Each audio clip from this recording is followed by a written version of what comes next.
আসসালামু আলাইকুম ওয়া রাহমাতুল্লাহ। আপনাদের সাথে কথা বলছি প্রফেসর ডক্টর মোহাম্মদ মহিউদ্দিন উজ্জ্বল।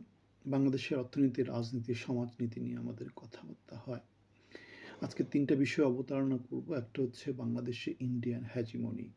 আমরা দেখেছি বিএনপিকে নিয়ে ভারতের আনন্দবাজার পত্রিকা একটা নিউজ করেছে, যেখানে বলেছে যে ইন্ডিয়ার সাথে ভারত মানে খালেদা পুত্র তারেকের একটা সমঝোতা হয়েছে এবং মুক্তিযোদ্ধা ইস্যুতে তাদের একটা অবস্থানকে তারা স্পষ্ট করেছে।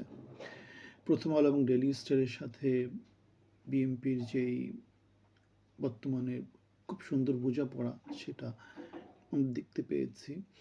আমরা দেখতে পেয়েছি প্রথম আলো এবং ডেইলি স্টারের সাথে বিএনপির কিন্তু বড় একটা দূরত্ব ছিল গত 17 বছরে। অথবা বিএনপিকে যে ক্ষমতা থেকে বাইরে নামানো হয়েছে, সেটাও প্রথম আলোর একটা ভূমিকা ছিল তখনকার। সুতরাং প্রথম আলো এবং ডেইলি স্টারের সাথে বিএনপির যে এখন সুসম্পর্ক এখন, এবং আনন্দবাজার পত্রিকার এই রিপোর্ট, অথবা আমাদের যে হাদি অথবা ইসলামী যে ডানপন্থী শক্তি, তার বিরুদ্ধে যে বিএনপি সরাসরি অবস্থান, ভারতীয় আধিপত্যবাদের বিরুদ্ধে যে বিএনপি বর্তমানে চুপচাপ আছে, এগুলো আমাদেরকে যেটা বলে সেটা হচ্ছে গিয়ে বিএনপির সাথে ইন্ডিয়ান যেই ইয়াটা আছে, অ্যালাইনমেন্টটা আছে, তার সাথে মোটামুটি একটা সখ্যতা তৈরি হয়েছে, এবং সেই সখ্যতা বিএনপিকে হয়তো বা আগামী নির্বাচনে ক্ষমতায় নিয়ে আসতে পারে। সুতরাং বাংলাদেশে ইন্ডিয়ান হ্যাজিমনি নিয়ে, ইন্ডিয়ান আধিপত্য নিয়ে বিএনপির যে অবস্থানটা, সেটা বর্তমানে খুব ধোঁয়াশা। আমরা দেখেছিলাম 10টা অস্ত্র মামলার একটা ব্যাপার ছিল, অনুপ চেটিয়া, তারপরে এরকম নানা ইস্যুতে বিএনপির সাথে ইন্ডিয়ার একটা দূরত্ব ছিল গত 2006-07 দিকে, বিএনপি যখন ক্ষমতা ছিল তখন, এবং তারই ফল হিসেবে বিএনপি কিন্তু ক্ষমতা থেকে হাতছাড়া হয়ে গিয়েছিল। বর্তমানে যেহেতু আওয়ামী লীগ সরকার বাংলাদেশ থেকে পালিয়ে গিয়েছে, এখন বাংলাদেশে একটা সরকার লাগবে, যে সরকার বাংলাদেশের স্বার্থ দেখবে, সাথে সাথে ইন্ডিয়ান স্বার্থ দেখবে। কিন্তু আমরা দেখতে পেয়েছি বর্তমানে বিএনপির যে অবস্থান, সেই অবস্থানটা মোটামুটি ভারতীয় স্বার্থ রক্ষা করার দিক থেকে তার অবস্থান।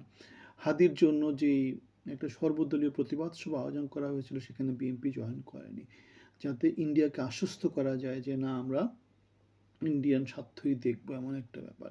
আবার আমরা দেখেছিলাম যে জামাত শিবিরকে 17 বছর ধরে বিএনপি ডিজোন করেছে, কারণ ইন্ডিয়া জামাত শিবিরকে পছন্দ করে না, সেই জন্যে। সুতরাং আমরা দেখতে পাচ্ছি, আর ইন্ডিয়াও চায় না যে জামাত শিবিরকে বিএনপি ওন করুক। সুতরাং দেখতে পাচ্ছি যে বিএনপির সাথে আনন্দবাজার পত্রিকা যে রিপোর্টটা করেছে, সেই রিপোর্ট অনুসারে আমরা দেখতে পাচ্ছি একটা বোঝাপড়া হয়ে যাচ্ছে।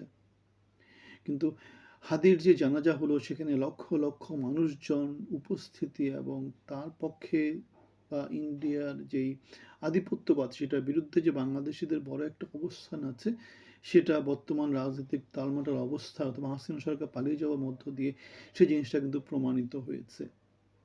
এখন বিএনপি যদি ইন্ডিয়ার পক্ষ অবলম্বন করে, তাহলে সামনে বিএনপি রাজনীতিতে কোন দিকে যেতে পারবে, সেটা দেখার বিষয়। 2 নম্বর যে বিষয় নিয়ে কথা বলবো, সেটা হচ্ছে আমাদের নির্বাচনে আমাদের যেটা জানি, সেটা হচ্ছে বাংলাদেশিদের পাসপোর্ট থাকতে হয়। কিন্তু আমরা দেখেছি তারেক রহমানের স্ত্রী জোবায়দা রহমান বাংলাদেশে যে আসা যাওয়া করছেন, সেটা তিনি ব্রিটিশ পাসপোর্ট নিয়ে আসা যাওয়া করছেন। তারেক রহমান এখন পর্যন্ত বাংলাদেশের পাসপোর্ট বা বাংলাদেশের এনআইডি, বাংলাদেশের ভোটার, এগুলো কিছুই হননি।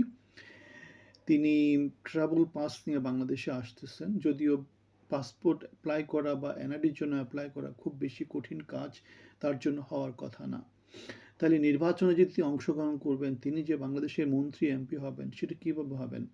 কেন বাংলাদেশের নির্বাচনী যে আচরণবিধি আছে, তার মধ্যে একটা স্পষ্ট ধারা আছে, যেখানে বাংলাদেশের নাগরিক হওয়ার কথা বাধ্যতামূলক, এবং বাংলাদেশের পাসপোর্টধারী হতে হবে। সুতরাং তারেক রহমান ট্রাভেল পাস নিয়ে বাংলাদেশে আসছেন, তার এনআইডি তিনি হয়তো সারেন্ডার করেছেন, কারণ ব্রিটিশ পাসপোর্ট থাকলে সেগুলো হয়তো কাজ করবে না, ডুয়াল সিটিজেনশিপের ব্যাপার স্যাপার থাকে। তিনি পাসপোর্টও বাংলাদেশি পাসপোর্ট নিচ্ছেন না। সুতরাং এই অবস্থায় তিনি কীভাবে বাংলাদেশে নির্বাচন করবেন, সেটা এখন একটা গুঞ্জন আকারে বাংলাদেশের সমাজে আছে। তারেক রহমান আগামী 25 তারিখ বাংলাদেশে আসবেন, এবং তাকে আসার পরপরই পূর্বাঞ্চলে যে 300 ফিট রাস্তা আছে, সেখানে তাকে সম্বর্ধনা দেওয়া হবে বিএনপির পক্ষ থেকে, সেটাই নিশ্চিত করা হয়েছে। 3 নম্বরে যেটা নিয়ে কথা বলবো সেটা হচ্ছে বিএনপি তার মনোনয়ন ফর্ম বিক্রি করা শুরু করেছে এবং রসিদে আমরা দেখতে পেয়েছি প্রতিটা মনোনয়ন ফর্মের জন্য 55,000 টাকা রসিদ কাটা হচ্ছে। সুতরাং আমরা মনে হয় স্মরণকালে সর্ববৃহৎ এই রসিদ মনোনয়ন ফর্মের জন্য, এর এত টাকা মনে হয় কেউ কখনো আগে দাবি করেনি। কারণ হচ্ছে যেটা হয়েছে আর কি, এখন যদি মনোনয়ন ফর্ম কিনলে এই টাকাটা খরচ করলে যে কেউ কি হয়ে যায়, মন্ত্রী এমপি হয়ে যাওয়ার সম্ভাবনা অনেক অনেক বেশি। সেজন্য দামটাও বেড়ে গেছে। ডিমান্ড অনুযায়ী, সাপ্লাই অনুযায়ী কি হয়ে যায়, দামটা নির্ধারিত হয়।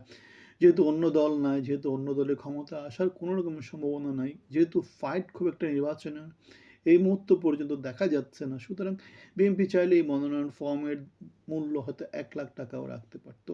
55,000 টাকা রেখেছে, সেটা দেশবাসীর জন্য কি করেছে, হয়তো বা একটু দয়া করেছে। সুতরাং কোটিপতি ক্লাবে বাংলাদেশ সংসদটা ভরে যাবে, সেটাই আমরা দেখতে পাচ্ছি। যদিও হওয়ার কথা ছিল, সমাজের প্রত্যেকটা অঙ্গন থেকে লোকজনের সমান রিপ্রেজেন্টেশন থাকা দরকার ছিল। শিক্ষাবিদ, বুদ্ধিজীবী, ইঞ্জিনিয়ার, ডাক্তার, উকিল, শিক্ষক, কৃষিজীবী, তারপরে ব্যবসায়ী, তারপরে ছাত্র সমাজ, সবার প্রতিনিধি থাকার দরকার ছিল। কিন্তু আমরা দেখতে পাচ্ছি প্রতিনিধিতে সভ্য সুশীল সমাজের লোকজনের বিশাল একটা অনুপস্থিতি দেখা যাচ্ছে। শুধু কোটিপতি ব্যবসায়ী, কোটিপতি মজুদদার, কোটিপতি আদতদার, কোটিপতি চাঁদাবাজ, কোটিপতি ব্যাংক লুটেরা, তাদেরকে শুধুমাত্র সংসদে দেখা যাবে। এই পরিবর্তন কি বাংলাদেশ চেয়েছিল? এই পরিবর্তন কি বাংলাদেশ চাচ্ছে? আমি যথেষ্ট দ্বিধাগ্রস্ত। কেন, বাংলাদেশে পরিবর্তন আনতে হলে সমাজে সব অঙ্গন থেকে সমান রিপ্রেজেন্টেশন থাকা দরকার ছিল। কিন্তু এই যে কোটিপতি ক্লাবটা নতুন করে তৈরি হচ্ছে, সেই কোটিপতি ক্লাব বাংলাদেশকে কোনো পরিবর্তন দিতে পারবে না। 24-এর গণ আন্দোলনকে ধারণ করতে পারবে না। 17 বছর আগের যেই তারেক রহমান, সেই তারেক রহমানই যদি বাংলাদেশে এসে বসে যায়, ইন্ডিয়ান হ্যাজিমনির পক্ষে যদি তার অবস্থান থাকে, বিএনপির অবস্থান থাকে, তাহলে বাংলাদেশে পরিবর্তনটা কি আসলো? সুতরাং পরিবর্তনের জন্য ছাত্র সমাজকে, তরুণ সমাজকে, ইনকিলাবকে, বিপ্লবীদেরকে তাদের বয়সটা সোচ্চার করতে হবে, পরিবর্তনের কথা বলতে হবে, পরিবর্তনের ধারক এবং বাহক হতে হবে। পরিবর্তন ছাড়া বাংলাদেশে ছাত্র সমাজের পরিবর্তন যদি না দেয়, অন্য কেউ পরিবর্তন দিতে পারবে না। কেন, সবাই যার যার স্বার্থ নিয়ে বসে আছে। শুধু স্বার্থহীনভাবে যারা সংগ্রাম করছে তারা হচ্ছে বাংলার তরুণ সমাজ, বাংলার ছাত্র সমাজ। আপনাদের সবার জন্য শুভকামনা। সবাই ভালো থাকবেন আর যার যার জন্য দোয়া করবেন। বাংলাদেশ এগিয়ে যাক, বাংলাদেশ আবার যে পুরনো চক্রের মধ্যে না পড়ুক, সেটাই আমরা চাই। আসসালামু আলাইকুম।